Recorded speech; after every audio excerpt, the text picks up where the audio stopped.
Welcome to today's broadcast of North Idaho College Public Forum.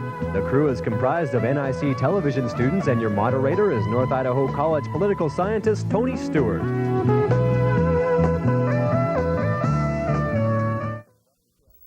Panelist Janelle Burke, I know, joins with me, and welcome to our program today, our very good friend, Tom Emerson. Tom is a well-known retired business person in Idaho, and he has as one of his hobbies writing books, and we've been very proud to have him on the program every time he has authored a book, and his latest book has just come out, and it's entitled Fred Murphy, A Legend of Coeur d'Alene Lake, and I have a copy with me here. At a recent autograph party, there was almost 1,000 people who attended to honor Fred Murphy and to also honor the author, Tom Emerson. In introducing the program, Tom Emerson has written a statement about Fred Murphy, who many of you throughout the Northwest would have known, and his love for Coeur d'Alene Lake, and I would like to read that as our introduction to the program. Tom Emerson said of his very good friend Fred Murphy that he was a steam engineer at age 10. He was a riverboat pilot, pioneer backwoods flyer, tugboat captain, dam builder, boat builder, explosive expert, heavy equipment designer, marine engineer and architect, film consultant, storyteller, and adventurer for most of the 20th century. Fred Murphy labored like Hercules, building, blowing up, floating, sinking, and moving the inland Northwest. I think that's such a wonderful way to introduce this book and our guest today. Tom, it's a pleasure to have you on our program. Thank you, Tony. And as always, I'm so happy to have regular panelist Janelle Burke, who is an attorney in Idaho, and she will commence the questioning with our guest, Tom Emerson. Mr. Emerson, you are personally acquainted with Fred Murphy. How did your friendship begin? Janelle, I'll try and be brief.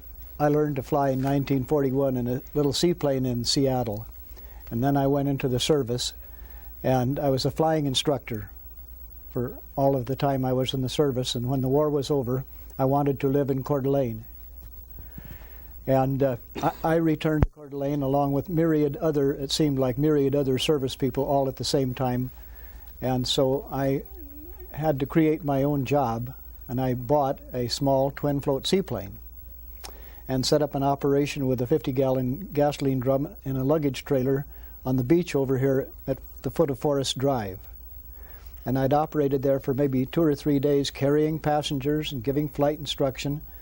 When Fred appeared in his little gas tug, he slid the bow up on the sandy beach. He and a fellow worker, Butch Madsen, they vaulted ashore with pike poles, and Butch Madsen took a quick look at this airplane, shook his head, and walked away.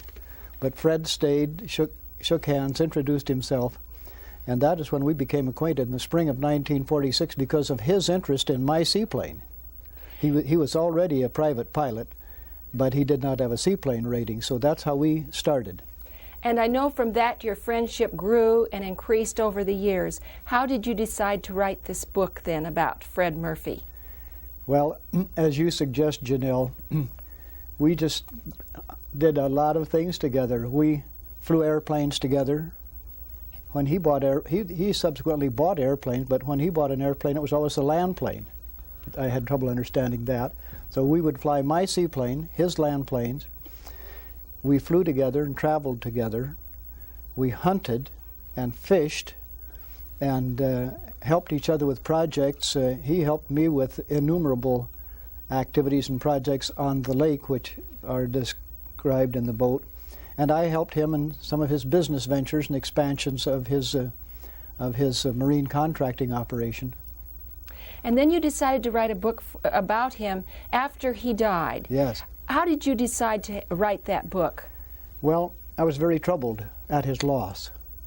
And so after he'd been gone for a year, I invited his widow, Virginia Murphy, who I deem also to be a good friend, to lunch one day. And we sat and talked. And I said, isn't someone doing some kind of a monument to this remarkable man? And she said, not really. And I said, well, I'm considering writing about him. So she said, well, she'd give me every cooperation. I could have her scrapbooks to use, and she would help me with the research so that we could do this properly. And so it was with Virginia's permission, 1 year after he was gone, I embarked on the project. And I know that your book includes many, many pictures. Can you tell us about some of the special pictures that are in the book? Yes, finding the pictures was a major chore, but it was a pleasant experience. And some of the early pictures came from his brother. His brother is known as Happy Murphy. His name is Henry Murphy, and he's like 3.5 years younger than Fred. Still very active here in the community. In fact, he runs the tugboat for the Log Owners Association on Coeur d'Alene Lake on the weekends, and he's approaching age 80 himself. Happy is.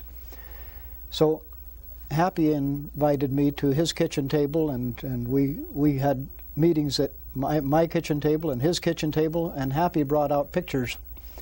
The best, oldest pictures came from Happy's scrapbook. The pictures of the big Diamond D 90-foot steam tug at Dover, for example. Some also from Brian Dennis. Now, many of you know Brian Dennis, who was in his early 80s. He at one time, as I understand it, was the fireman on the Georgie Oaks, famous sternwheeler. And Brian Dennis loaned me pictures from his old scrapbooks, and that's where it started. But then the Museum of North Idaho had pictures. My wife, Alma Emerson, had a scrapbook because she was a Fred Murphy admirer, and she had quite a collection of newspaper clippings.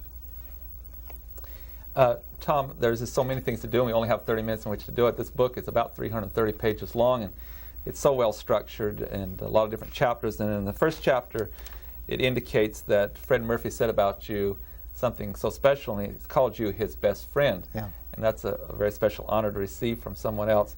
And because of that, you knew him so well, and you worked with him on so many things. And I think that one of the things that I was most taken by in talking to you prior to today about this book is just the question is, let's talk about Fred Murphy, the man. What kind of person was he? And you have such a good way of explaining that in life sometimes they're very unique persons and with special gifts. Yes. And would you just take some time on this program to tell us about him as a person and why he was different and unique? Yes. Physically, he was not a large person, about my height, and I'm about 5 feet 7 inches tall. But he was well muscled, and he had those peculiar attributes of a fine athlete. Coordination between hand and eye, reaction time, eyesight were all superior. And that was a big plus in the things that he could do. But from a personality standpoint, he was an outgoing, happy person, smiled a lot, enjoyed a joke, enjoyed a practical joke. There's a practical joke illustrated with the sea monster he created for somebody who was doing a special tour on Coeur d'Alene Lake, and they wanted a sea monster, so Fred made one for them. Anyhow, but the thing that I believe he achieved from his father was Loren Jehiel Murphy, who grew up as a steamboat pilot on the Great Lakes. His father not only was an outgoing, gregarious person, but his father had a real compulsion to help people. When somebody needed help, his dad always helped where he could and encouraged his sons to help. The inclination to help people, along with the final point I would make, is that Fred especially liked to do the chore or take on the job if there was some fun built into it. The jobs which had fun for Fred in them, the workplace jobs, it could be bitter winter weather, but and Fred tended to like that part of the year. That sort of job got done first if there was some fun in it. If it was really a miserable chore, sometimes it took years for Fred to get the job done. Let's talk something about Fred the man as it relates to his talents. He was not under the formal education sense, a graduate of institutions and so forth, but you've talked about what a brilliant person he was, that some people have innate abilities. Would you just spend some time on how creative he was, and I've read some of the things that he did. Would you just take us through some of that, and that he had this remarkable mind as an engineer without the formal training, Yes. and also loved machinery? Yes. He enjoyed working with any machine. He was right at home with a metal lathe, making things, making gears, this sort of thing. He loved to work with machines. He could overhaul his own tugboat engines. One of the things that he was famous for doing when he was up the lake on a pile driving trip was getting somebody's engine started. The balky engine was his specialty. But anyway, yes, people who knew him well, people with a great academic background in engineering, respected Fred Murphy because without the academic background, he seemed to have that innate capability, as you say, Tony, to step in and solve peculiar problems. I have mentioned to you in earlier visits how he designed the barge to support the diamond drills in the Box Canyon and the Z Canyon and Albany Falls, so the Corps of Engineers could do the diamond drilling to determine where the dam should be built. And Fred designed the barge, placed it in the raging white water, held it steady while they operated the drills, whereas the Corps of Engineers' own people had tried to do this with a floating log platform on which they put the expensive equipment, and it didn't function properly at all. The leading edge dug under the water and capsized, like when you might tow an empty surfboard, how that will happen. And so the engineers' system failed, and Fred stepped in and designed a program and did all of the work in those 3 major dam foundation projects. And also in relation to that, he has left his mark on Lake Coeur d'Alene, and that's part of the title of the book. He loved this lake and spent much of his life on it. Can you tell us some of the things that people would recognize that he has left behind as contributions to the lake? Oh, yes.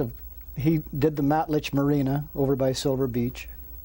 He did the Spokane Yacht Club sailboat marina in Squaw Bay, which is a big modern sailboat marina. Fred and his crew did the big marina project in the Spokane River by the Osprey.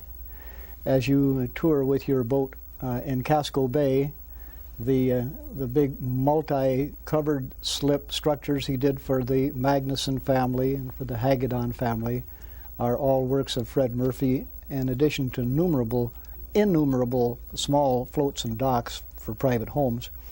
But of course the punchline to that story is that Fred and his sons Lauren and Skip designed the huge boardwalk which you see at the Coeur d'Alene waterfront now, and it was designed to be the best breakwater ever seen on Coeur d'Alene Lake.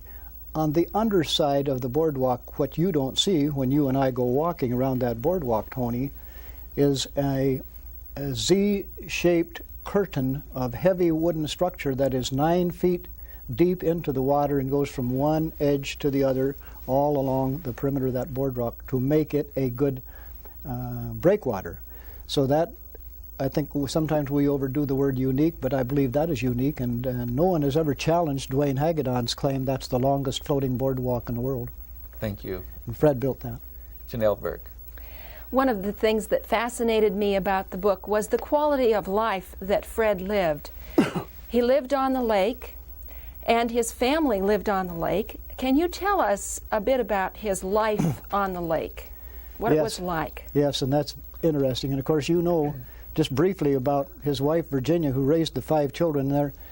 Their home was in Casco Bay, no road access, 2 miles from town, and that delightful lady raised that family living on the shores of a beautiful mountain lake with no road access, and they lived there year-round. But now talking about Fred and how he lived and enjoyed the lake, the interesting thing was the summer months were kind of a chore and a nuisance for Fred Murphy. He looked forward to after Labor Day, when the tourists had gone home, when the summer home people had gathered their things and moved back to wherever, and then now it becomes Fred Murphy's private lake. And talk about somebody who enjoyed the lake. He just was in his element on Coeur d'Alene Lake. He enjoyed it in the summer and was involved with the community in summer activities. People have known him for years as the one who furnished the barge and kind of managed the fireworks on the 4th of July. We talk about that in the book. He was the one who did so much of the building for the decade of unlimited hydroplane races we had on the lake. So it was not that he was not involved in the summer, but it was a different world, as you suggest. When fall came and all of the itinerants had left, Fred just basked in the enjoyment of his own personal private lake, is the way he saw it. And he came and went at all hours of the day and night. When the lake froze over solid, he had equipment to cope with that. He had ice boats that would go very fast for something to do for fun. He had a propeller, an air-cooled engine-operated, he called it the first snowmobile on Coeur d'Alene Lake, and it would go more than 50 miles an hour. He would tow sleds behind it and take the kids to school. He developed he had a 1923 Buick car, which he converted into a snowplow, and he took all of the accessories off, so in the event it went through the ice, no one would get trapped. And so that man enjoyed the lake, and he enjoyed it, I think, in the winter as much as he did in the summer. When he had his airplane, he looked forward to the lake freezing over solid. Then he'd go out to the airport and start his airplane and land on the lake in front of his house and take the family members for airplane rides. When he had done all of that, then he'd go to Harrison. He had friends at Harrison, and he'd land in front of the city of Harrison, and the friends would gather for airplane rides, takeoff and landing from the frozen lake. Just remarkable. You used one word to describe him. We were talking the other day, and you said he was fun. You're right. Can you tell us a couple of stories about why you used that word and why he was so much fun? Oh, I think it's kind of a general thing. However, when I was interviewed Glenn Addington, the one-time skipper of the Golden Star steam tug out of Springston, and the retired skipper of the Golden Star and the former mayor of Harrison, quite a sophisticate in his own life, who was close to Fred. Tells about, once every couple of months when he was in town, Fred would get wind of Glenn being in town and would take Glenn over to watch what the project might be at Casco Bay. And one day a telephone call came that 6 Coast Guardsmen in a patrol boat were in trouble on Coeur d'Alene Lake. And so Fred invited Glenn to go with him to help these people, and they went out with a good-sized tugboat. And here, sure enough, these 6 Coast Guard men were in their immaculate white uniforms, and they were in their boat in a storm, and the boat was wallowing in the waves to the point where some of them were ill and upset, and it was a whole kind of a mess. And Fred Murphy, who never liked regulations or regulators, was grinning the entire time he rescued these people. And he didn't take them to Coeur d'Alene. He took them over to his home at Casco Bay, where they could clean up, wash their hands and faces, and get their dignity back, and then he took them to town. This is the sort of thing that was fun for Fred. There are other stories. Another area that I would like to talk about a minute before we go back to Janelle, and that is, you also described him as a sophisticated man, and you have described him as equally comfortable with princesses or with paupers. Could you give us some inclination how he just fit in with all groups of people? Yes. He became the caretaker for the Dr. Max Smith home in Casco Bay. That's the big log home. And about the time he and Virginia were married, and he was 25 years old at that time, a young man, and he started to identify with the Casco Bay people, and they were the sophisticates of the Inland Empire. I should probably not go through the names, but you know some of them. Let's say Peyton, for example, the famous name over there, Dr. Fitzgerald, and of course the Coles family had lived there for years, and Fred identified with them, and they all became beholden to Fred Murphy because he was so good for them and looked after all of their properties in the winter and shoveled snow and kept their floating equipment floating and the pine needles off of the roof of their houses, and they would invite him in for a cup of coffee, a cocktail, a meal. They started to, their children would start an interrelationship with his children. Fred became completely comfortable with the sophisticates of the world. He could talk their language. They were interested in what he had to say because he had become quite worldly in his knowledge of the lake and the waterways and the evolution of the town. And so Fred True was comfortable with princes or paupers.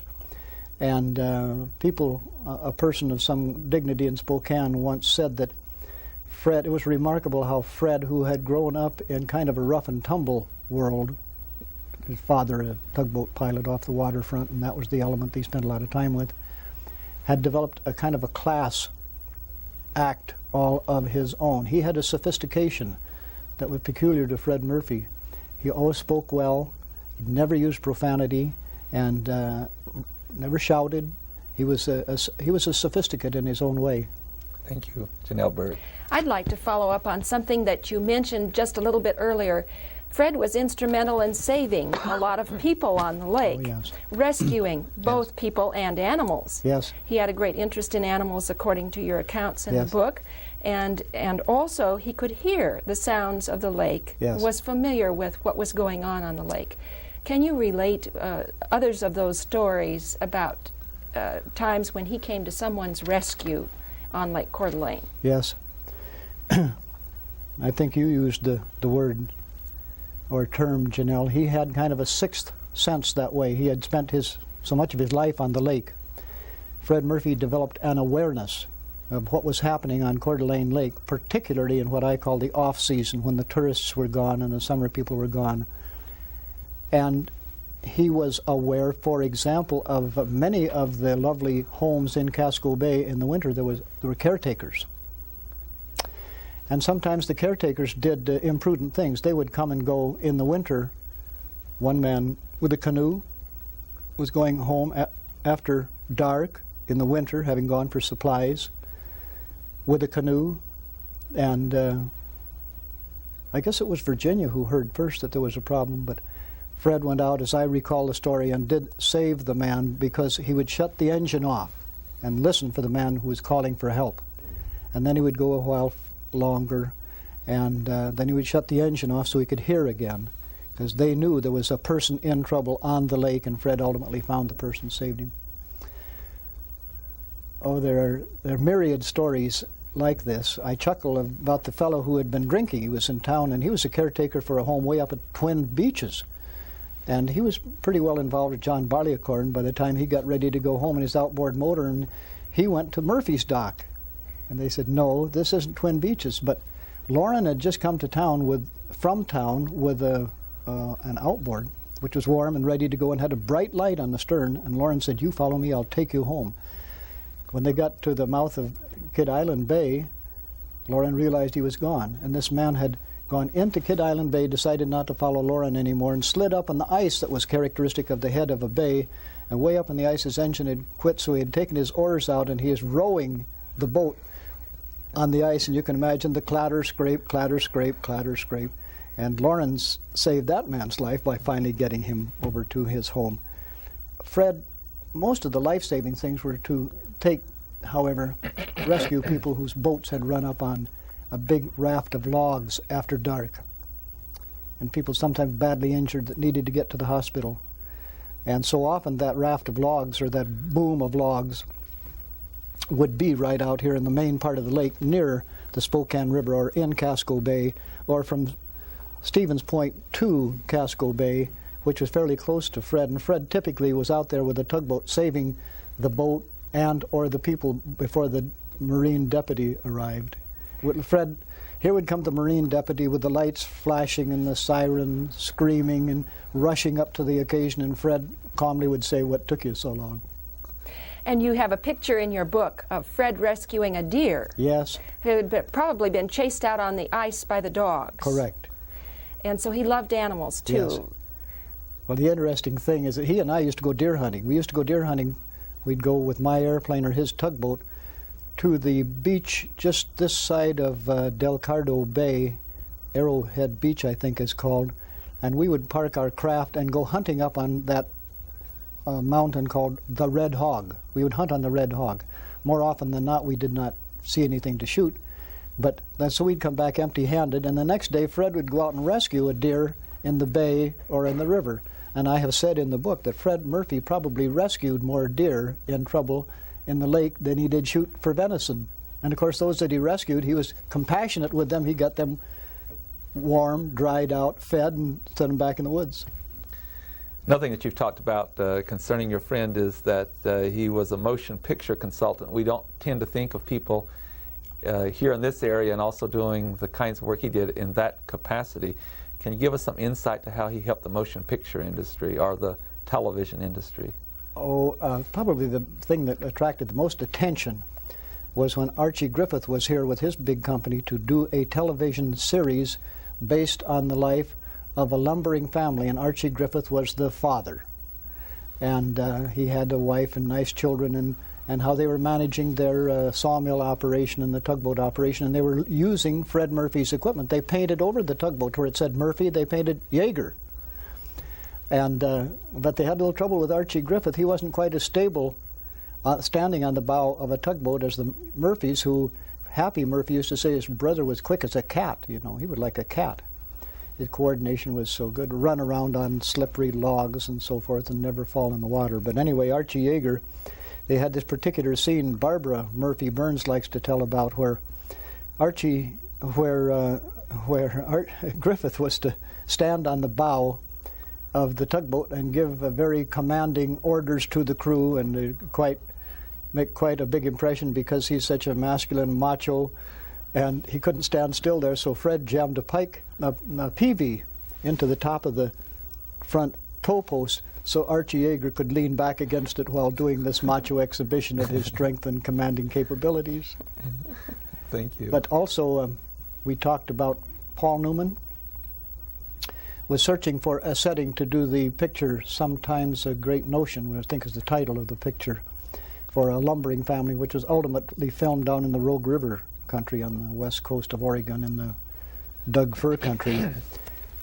Thought somebody had said, you should go to North Idaho. There's some beautiful settings in the western slopes of the Bitterroot Mountains. And so who should I talk with? And the informant says, find Fred Murphy. He knows all about the western slopes of the Bitterroot Mountains, particularly the Coeur d'Alene River drainage and, more importantly, the St. Joe River drainage. So Paul Newman came here with a co-pilot in, young Lear, son of Mr. Lear, who designed, invented, and built the Lear jets, was the pilot. Young Lear was the pilot. They had a co-pilot, and Paul Newman's brother, and they had, by pre-arrangement, took Fred Murphy and Skip Murphy and flew the length of the St. Joe River country. And of course, that was kind of a dumb airplane because it was couldn't slow it down. They should have had something low and slow, and they had this very fast Lear jet. But anyway, Fred gave them guidance as to where to go and pointed out the names of the places, St. Joe, Baldy, and Latour Creek, and all of this sort of thing. But they couldn't use the St. Joe River Valley. There was already too much culture, too much civilization there, with roads and bridges and power lines and this sort of thing. Tom, with that, I have to bring the program to a conclusion, and I know that Janelle Burke joins with me to say that it's been so rewarding to have you here. You are so articulate, and you verbalize as well as you write, and we congratulate you and thank you for writing the book about Fred Murphy, a legend of Coeur d'Alene Lake. And I would invite our viewers to inquire about this. They could contact our program. We can tell them where they can get this book. And again, congratulations, and thank you for being with us. Thank you, Tony. Thank you, Janelle. Ladies and gentlemen, I hope you've enjoyed our program. I'd like to invite you to be with us again next week at the same time when we will discuss an important subject. Until then, please have a good week. I am Tony Stewart.